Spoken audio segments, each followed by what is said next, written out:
Okay, so I want to make this video. It'll probably be a short one, hopefully.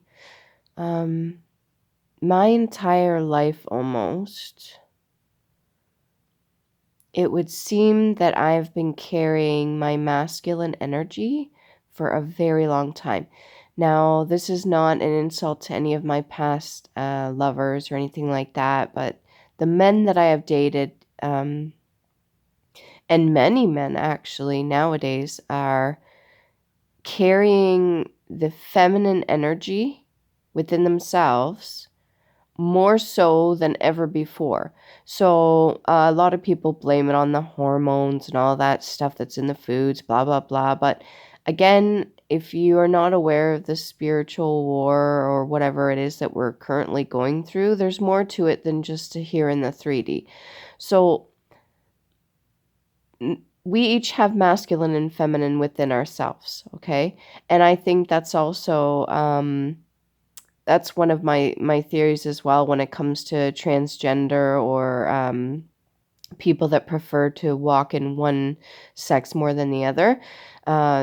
It's just, if you believe in reincarnation, even, that's just who it is that they are and the main energy that they carry, okay? So me personally, the reason I've been in masculine energy for so long is because a protector is generally considered the masculine energy, and then the nurturer or the caregiver and stuff like that, the more feminine traits are usually portrayed as the more gentle, the more like anyway, so get back to what I'm saying. For the most part, when I've been in relationships, even with having a masculine partner, so that's supposed to balance out the masculine and feminine, because they're more in their feminine, I have still had to be in my masculine state. And when it comes to balancing out energies and stuff like that, it just seems in my past to be the way that it's gone. And I'm noticing this with not just my own situation, but many other men that I have seen. And then when it comes to, them shaming, the system shaming the whole idea of men being in their masculine form, like a dominant masculine form, that would even be like an alpha state or something like that. Yeah, it can be carried away with. There can be way too much, and it's like an overflow of testosterone, and they just, some take it way too far. But however, I don't believe that to be true at all. As long as the energy is being put somewhere useful, there should be no reason that a man can stand fully in his masculinity and a woman in her femininity and have that balance there. Unfortunately, when it comes to traumas and things unhealed or unresolved, it's easy just to point fingers and say, oh, the men are too much in their masculine and we need to have them embrace their feminines. Well, yeah, they need to be comfortable in both, but they're allowed to stand in one or the other, especially when it comes to a union or something like that. But what people were, I think, forgetting to take into consideration is that when traumas are not resolved and they have been pushed down for so long, or emotions are not allowed to flow, as we are water, for the most part, we're supposed to be able to flow, and that includes emotions.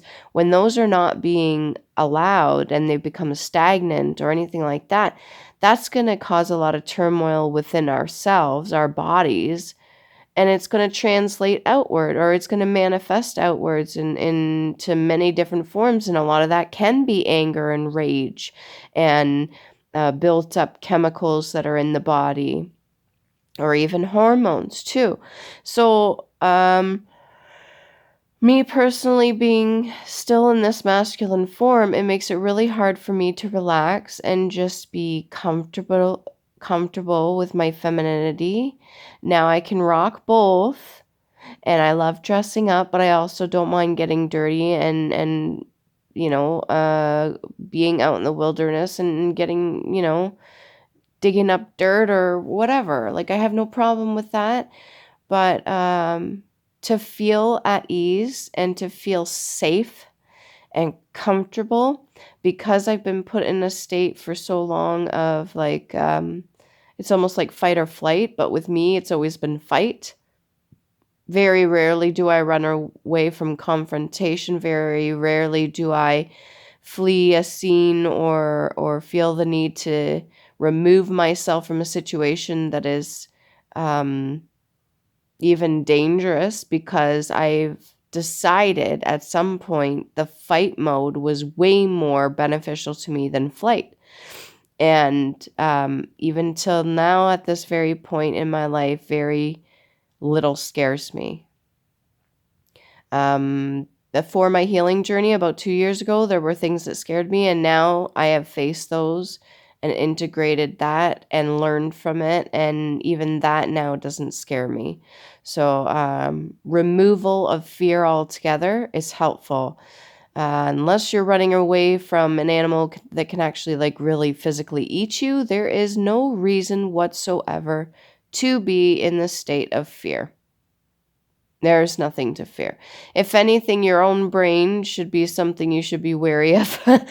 And the capacity of what it can do and the power that it holds and the capabilities within it itself, not healing past traumas and not getting reintegrated with your inner child, and then allowing those chemicals to flow into your brain with unhealed traumas, having unhealthy emotions, should be what you should fear, not this current state of the world, even other people. That should be the least of your concerns. So yeah, I've always been in a state of that, and being able to just relax and be in my feminine.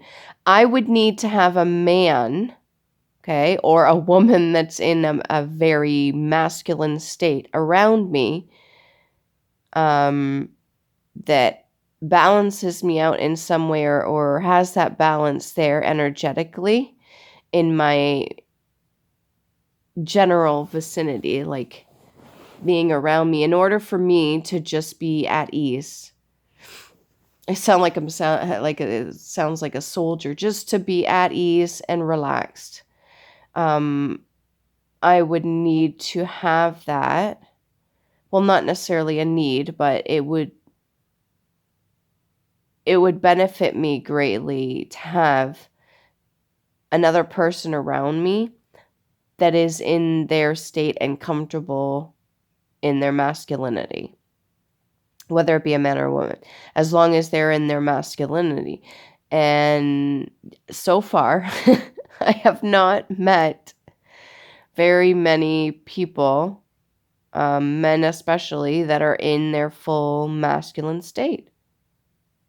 I know this sounds really strange, but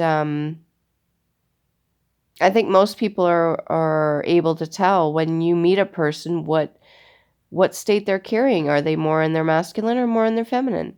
I think it's very easy to tell that. And it doesn't even have to be a gender thing. It doesn't even have to be like to be biased or anything. It just matter of fact. When you meet a person, you can generally tell whether they're in their masculine or their feminine. Plain and simple. And so that's going to have effects on the people around them as well. Relationships too. So yeah, I've been in my masculine for so long. It would be nice to relax and just get to enjoy my feminine side, which I do in my own private time. When I pamper myself, I've tried to get as much in touch with my feminine side to have that balance within me. But when it comes to relationships with others, I very, very rarely have I met a man that is fully in his masculine state, which sounds strange, but I think that is a reality that we currently have right now. Maybe that'll change. Who knows?